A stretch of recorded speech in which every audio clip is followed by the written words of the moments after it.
I'm back with a part three of my long midnight ramblings. I just kind of wanted to come and talk to you about Ghana. I'm still reminiscing, but I wanted to share some travel tips with you. There are so many people I know that are if they that have not gone to Ghana. And I know with the Euro return that was a huge thing, and people are planning now to actually go to Ghana. So I wanted to give you some travel tips that I've learned throughout the years of traveling to Ghana. So again, I took my first tour group in 2014, and it was a great learning experience. Thank God that most of the people on the tour were family and friends. I did have, I think, two people out of the group that I didn't know. However, I took my first tour group. I have a Ghanaian tour guide there, but there's still some things that I had to learn when planning the travel for others as well as going on my own. I'm grateful that I had a husband, a Ghanaian husband, that was able to tell me and inform me as well. So I want to share those some tips with you, just some tips with you, and I wrote them down because I don't want to forget anything, and if I need to make another a part four of my midnight ramblings, I will. But these are just some things that can become a challenge if you don't consider them. I want to first start by remembering that Ghana is a developing country. Developing, not developed. Which means some of the amenities that we are used to in the West may not be the same or operate the same. What do I mean? So, for instance, lights. Lights can come on and lights can go off. And it could be for a short period of time or it could be for a very long period of time. So when you are planning your travel, make sure that you are making reservations for a place that has a backup generator. Now, naturally, if you are going to a place like the Marriott or a place like the Kempinski, it's fine. They're going to have a backup generator. But you may decide to get an Airbnb. You may decide to stay at a smaller resort type place. You might decide to stay at a villa, or on Airbnb you can rent an apartment. You may want to check to make sure they have a backup generator, because if they do not, and this has happened, just consider it could be very hot, and if you are not one that can tolerate the dark coupled with the heat, then you may want to consider where you stay.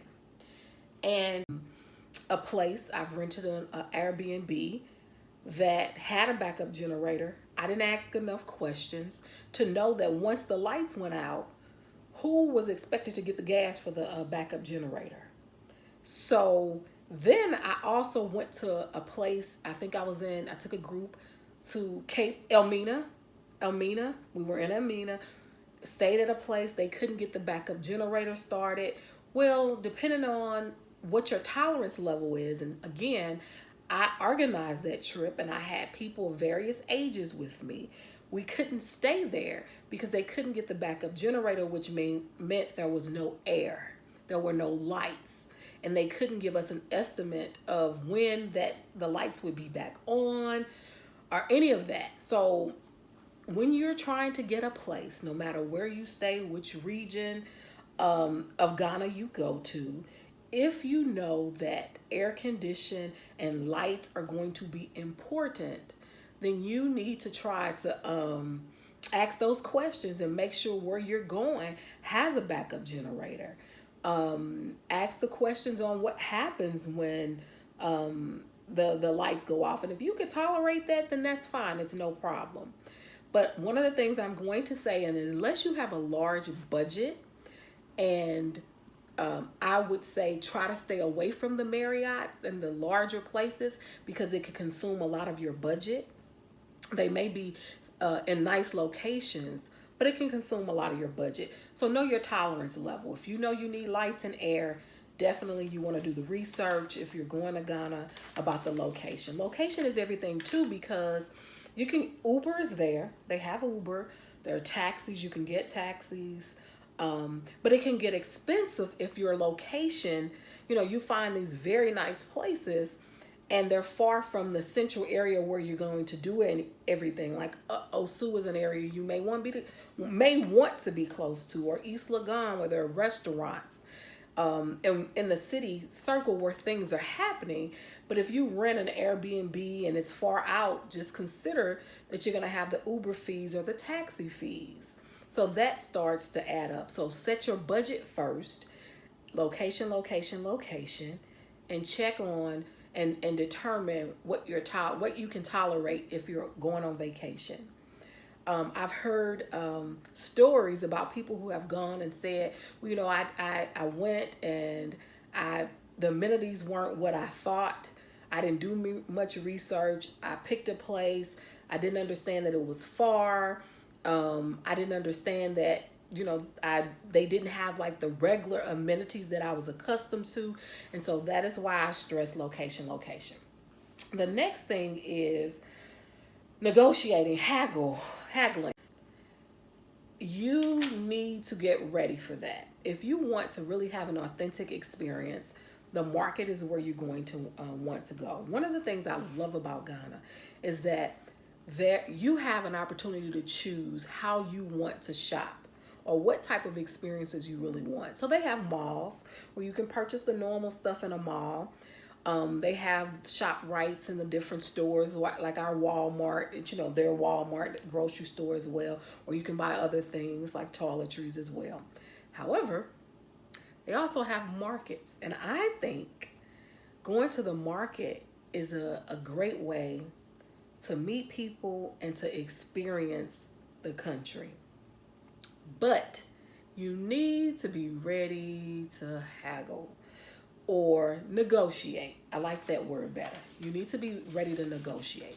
If in fact you're not ready to negotiate, then there are different mindsets you can come with. You can come with the mindset of, I don't need to negotiate because the prices, when I do the conversion, the prices are still comfortable for me. So there are people that I've gone with, and there are times when I'm saying I'm not even going to negotiate. If it's reasonable, whatever they ask for, if it's reasonable, I'm going to just give it to them. So for instance, last year the exchange rate was like 5 Ghana cedis to $1. So when you start to think about things, you may decide, if someone is asking me for 5 Ghana cedis, what is that really in US dollars? If it's 5 Ghana cedis to $1, you may not want to if you think the item is worth it. However, when you go into the stores and the malls to do shopping, so just say you want to go and get a food item, or if you're there for a while and you rent an Airbnb, you want to get water and other items, you're going to find that it's a little bit more expensive to shop in the places like the shop rights. It's a little bit more expensive than going to the market. But again, it's convenient. The market, it's the hustle and the bustle. It's the being ready to negotiate and being alert. Being alert. I would say try to have both experiences. Don't go to Ghana and not experience the market. So negotiation is really important. Now, another thing is restaurants. So I think on my first visit, the first time I went, I was told, nobody's gonna do all of that if you don't like your food, and I can take it back and get new food, or the order is messed up and they're gonna bring you out new food. Not gonna happen. More so, since there are a lot of restaurants that are more geared toward people from the West. you may be able to exchange and say, hey, this isn't right, and maybe. But at a lot of the restaurants, a lot of them, I have heard over the years, sorry, madam, next time. It's like, no, the order was wrong. There won't be a next time. So please, can you get it right? But if you want to travel to Ghana, those are some things that in your planning, think about when you go, think about. Another one is, for me, when I go, I generally go to a school, multiple schools, at least one school visit. And I will try to bring school supplies. So like my district that I work in, we kind of adopted a school in the Dutch Commenda area. So in the past when we've gone, we've always tried to take items to them, or to a school, but usually that school in particular. Also, when you're around like the dungeon areas and sightseeing, sometimes you'll see a lot of children and they'll come up to you. They'll even speak. Everybody is really nice. That's one thing I love about Ghana. You'll get people to speak. The children are very friendly. I like to take, and I always ask people who travel with me, can you bring snacks with you? Whether it's healthy snacks or not healthy snacks, it's okay. It's not like they're gonna eat it all the time. But I always ask, can you bring snacks and pencils and ink pens and little notepads? So when we see children, we can give out items. I think that's a challenge for me sometimes, because I've had times where I've wanted to give out more, but I give out what I have and what I ask the people to bring with me. And so, for example, I am going to say to you, when you go, it would be nice if you're visiting the castles or, oh, did I say castles? I meant dungeons. If you're visiting the dungeons or any of the tourist areas and you see a lot of children around, if you have granola bars, miniature candy bars, gum, I usually do like the crackers, the cheese and crackers, or peanut butter and crackers. Sometimes I've taken, this last year I brought a lot of the tuna in a can with the crackers attached to it. And so I would give those out when I see kids, or fruit snacks. I've taken fruit snacks. So I try to take things that I can actually put in carry-ons as well as in my luggage. And I always ask people who are traveling with me to do the same, so that when we see kids, we can be friendly and give them a treat. And again, this is generally in the rural areas that we do. I would say Ghana is a good start. And if you have any questions, I can share my experience. I will respond to you. You can leave your comments below about the video. If you disagree with my experiences, that's okay. This is my experience and you had yours, and both experiences can be valuable for others. And these were just some of my tips that I found taking groups of people there, that and even when I go on my own, that I have to, just be aware of. So this is it. That's what I wanted to share with you. Hey, I'm Dr. Mo B. If I didn't say it in the beginning, I'm sorry. I thank you for listening to another. I think this is part 3 of a midnight ramble.